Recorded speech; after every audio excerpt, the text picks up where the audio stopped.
I had a discussion with a friend the other day, and it's fair to say that I had the evidence on my side. But just as I was about to pull up the information on my cell phone, I remembered, wait a second, evidence will not change his mind. However, luckily I carry a card in my back pocket, a framework that helps me persuading and convincing people. It takes time, might not work all the time, and it requires your effort. But once you start implementing this framework, you'll see that you have a much easier time convincing people and changing their beliefs. Let's talk about social judgment theory. But first, why are people so difficult to convince? There are several reasons that can cause people to resist information. We carry cognitive biases and confirmation bias, which favor information that aligns with our beliefs. We create emotional attachment to ideas. We fear change. Then we're all susceptible to cultural influences. And then we have limited information, personal beliefs, ego, social pressure, ingrained habits, cognitive dissonance, overconfidence, and skepticism, which further complicates persuasion. So why would we want to learn how to persuade or convince people in the first place? Because it's true, some people use it to deceive and manipulate others. But in many ways, convincing people, persuading people is a vital part of our professional and everyday life. Everyone's in the game. You'll try to persuade or convince people, and they'll try to return you that favor forever.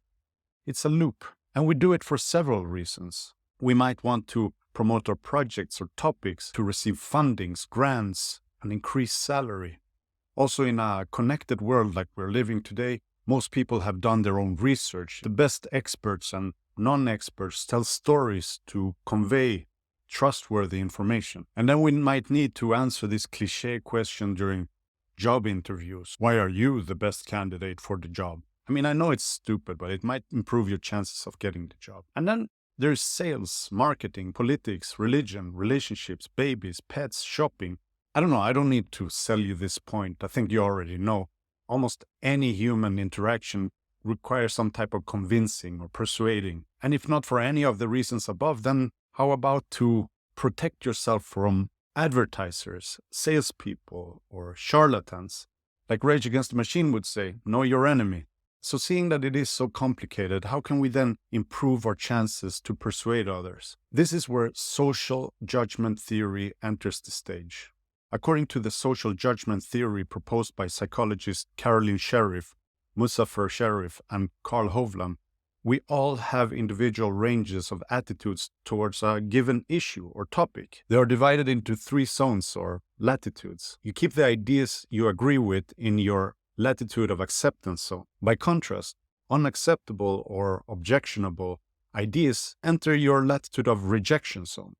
And finally, the ideas or attitudes towards which you're neutral or you lack knowledge or understanding enter your latitude of non-commitment. So when you receive a persuasive message, you'll approach it in 2 phases, the judging phase and the shifting phase. In the judging phase, you evaluate incoming information based on your existing beliefs or attitudes. Then the shifting phase occurs, where you receive the message and you respond to that message accordingly based on where it is on this range, in which latitude zone it falls into. So mastering these dynamics is critical if we want to learn how to influence or persuade other people. To understand how the knowledge of these 3 latitudes can benefit you in persuading people, let's have a look again at the discussion that I had with my friend the other day. My friend, let's call him Bert, is a healthy guy who is completely into sports and nutrition. So the other day he watched the documentary Game Changers, which promotes a plant-based diet or a vegan diet for sports and health. And Bert is now harassing everyone around him, including me,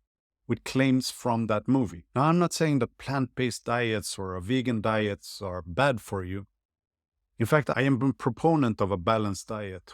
But as a scientist, I know that this documentary contains a lot of flaws, a lot of mistakes or fallacies. It doesn't present proper controls or baselines, and many of these arguments are extremely exaggerated. Now, suppose that I want to convince Bert about the correct information. In that case, I do us both a disfavor by placing my arguments in the latitude of rejection zone. This area here, where I place my arguments, are far from his beliefs. Let's call it his anchor. Even though I truly believe that my information is the correct one, his anchor will drift on the opposite side of my beliefs or my arguments. If, let's say, I tell him that meat can be healthy, then arguments within the latitudes of acceptance will cause Bert's attitudes and beliefs to drift towards my claims. For example, something about vegetarian diets or salad or something like that. And then finally, his attitudes and beliefs will barely change if my arguments fall within the latitude of non-commitment. In this example, he might be completely neutral towards eggs or dairy products. So how do we bring Bert's beliefs closer to our point of view? It's quite simple if we think about it.